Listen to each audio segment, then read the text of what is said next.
tunaiangalia nchi, lakini wao wakipata wanajiangalia wao kama wao binafsi, kama wao ndio wenye uwezo wa kufanya, sisi hatuna uwezo wa kufanya. Wakati sisi mafanikio yao, sisi huwa tunachangia mafanikio yao.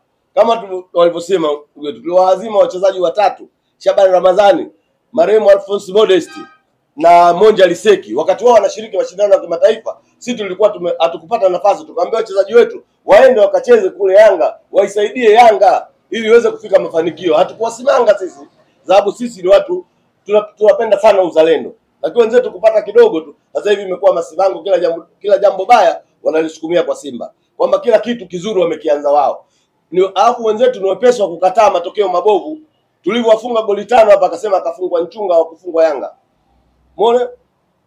Juzi hapa kocha kapoteza mchezo na Mbeya City, wametoa draw, asema haya matokeo ya kocha sio ya timu. Sasa yule kocha anafundisha timu gani? Leo wao wamekubaliana kuingizwa bure. Yaani ni kitu ambacho cha ajabu katika mpira. Wewe unaoingiza mashabiki wako bure. Mimi najua mtu akiwa mgonjwa anaomba msaada kwa ndugu zake waliokuwa wazima. Leo Yanga mahututi inataka kutoa goli lililofungwa ugenini. Wanachama wajitoe waende wakaichangie Yanga na wakaishangilie. Lakini leo wanaomba msaada wakaingizwe bure mpirani. Hii ni aibu katika vilabu vyetu hivi. Yaani hata kama mimi ningekuwa kiongozi mkuu wa Yanga, yule mwanachama alioniletea ile barua, yeye anajiita kiongozi wa matawi, ananiletea barua kuambia wanachama wenzao waingie bure mpirani. Mimi pale ningepokea barua afu ningemwambia wewe ufai kuwa kiongozi. Mimi si Don King, mwanachama kadi namba 59 Simba Sports Club. Sitokuwa mbali na ndugu yangu Masudi kama alivyoongea kwamba klabu zetu hizi zimeanzishwa kwa ajili ya kutaniana, sio kusimangana. Na inakoelekea tunaelekea katika kutengeneza chuki ambazo tukiziendelea kuzipanda katika kizazi hiki basi zinaweza zikamea mpaka katika vizazi vijavyo, na hatimaye mpira wetu ukatoka katika mpira wa kutaniana tukaenda kwenye mpira wa uadui. Simba sisi sio maadui wa Yanga, sisi ni watani wa jadi na Yanga. Na ndio maana hata wao wanapofikia mahali wakikwama, sisi tunawakwamua. Sisi ndio tumewasababisha Yanga wamekuja huku tuliko kwenye mechi za kimataifa. Kwa sababu tulipopata nafasi ya kupeleka vilabu, kuingiza timu nyingi, sisi ndio tumefanya juhudi ya kupata hiyo nafasi. Na yeye ndio akapata nafasi ya kuingia kushiriki mashindano ya kimataifa.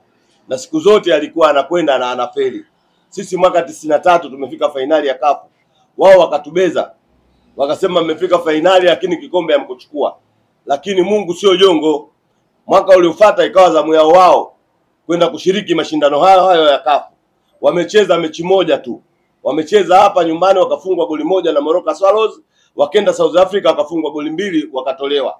Kwa maana hiyo sisi tumefika fainali wakasema tumetia aibu, lakini wao wamecheza mechi moja hawakutia aibu.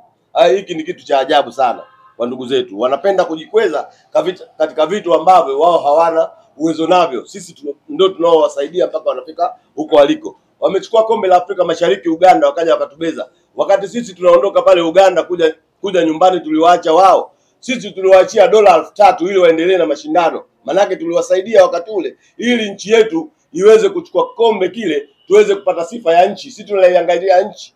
Lakini wao wakipata wanajiangalia wao kama wao binafsi, kwamba wao ndio wenye uwezo wa kufanya, sisi hatuna uwezo wa kufanya. Wakati sisi mafanikio yao, sisi huwa tunachangia mafanikio yao.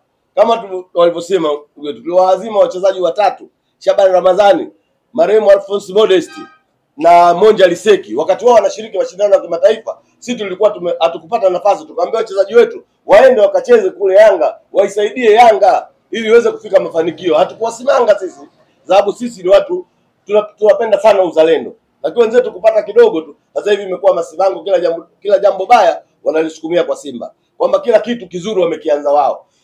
Alafu wenzetu ni wepesi wa kukataa matokeo mabovu. Tulivyowafunga goli 5 hapa akasema akafungwa Nchunga au kufungwa Yanga. Muone? Juzi hapa kocha kapoteza mchezo na Mbeya City, wametoa draw, asema haya matokeo ya kocha sio ya timu. Sasa yule kocha anafundisha timu gani? Wao wanapenda mazuri tu. Mabaya wao kwao sio ya kwao. Mashabiki bora sisi ndio tumepata nafasi ya kupewa mashabiki bora. Leo sisi tunakwenda kupigania kugombea tuzo za CAF. CAF imeona kwamba Simba ndio timu bora inaweza kustahili kuingia kwenye mashindano haya ya kugombania tuzo za CAF. na wachezaji Shomari Kapombe akateuliwa vile kuingia kwenye mashindano hayo, lakini wao wanasema wao ndio wana kikosi bora, wao ndio wazuri. Simba mbovu, Simba mbovu inafika fainali. Leo wao tumeanza mashindano haya ya kwanza tu, wao wameshapigwa msumari mmoja, sasa hivi wananing'inia nao, sijui kama kesho watauchomoa au ule mgeni atakuja kupiga kwenye mshono, hatujui. Umeona hiyo kitu? Lakini sisi hatuwasibangi, tunaombea wavuke ili twende wote. Leo wao wamekubaliana kuingizwa bure. Yaani ni kitu ambacho cha ajabu katika mpira. Wewe unaoingiza mashabiki wako bure. Mimi najua mtu akiwa mgonjwa anaomba msaada kwa ndugu zake waliokuwa wazima. Leo Yanga mahututi inataka kutoa goli lililofungwa ugenini. Wanachama wajitoe wende wakaichangie Yanga na wakaishangilie. Lakini leo wanaomba msaada wakaingizwe bure mpirani. Hii ni aibu katika vilabu vyetu hivi. Yaani hata kama mimi ningekuwa kiongozi mkuu wa Yanga, yule mwanachama alioniletea ile barua, yeye anajiita kiongozi wa matawi, ananiletea barua kuambia wanachama wenzao waingie bure mpirani. Mimi pale ningepokea barua afu ningemwambia wewe ufai kuwa kiongozi. Ningemwambia pale wewe ufai kuwa kiongozi wa matawi kwa sababu unataka kuidhoofisha klabu. Klabu inategemea michango kutoka kwa wanachama pamoja na gate collection. Leo naambia gate collection isiwepo ili watu wakaingie bure. Msaada wa wanachama kwa Yanga ni nini? Kwa hiyo mimi ndugu zangu nawaomba kabisa wanahabari mueleze Yanga wabadilike, watoke kule kizamani, waende kisasa. Mpira sasa hivi umebadilika. Leo anakaa mwanachama anakubali kuidhoofisha klabu yake eti yeye wakaishangilie timu bure. Yaani mikutano hawaendi mpaka wapikiwe supu. Sasa wakimpata kiongozi ambaye hana huruma, maana yake ile klabu inakufa.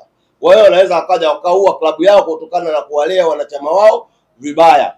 Kwa hiyo tunachowaomba Yanga wabadilike na waache masimango. Tukae katika mpira, tutumie nafasi zetu za kukosoana kama watani wa jadi, sio kusimangana na kukashifiana.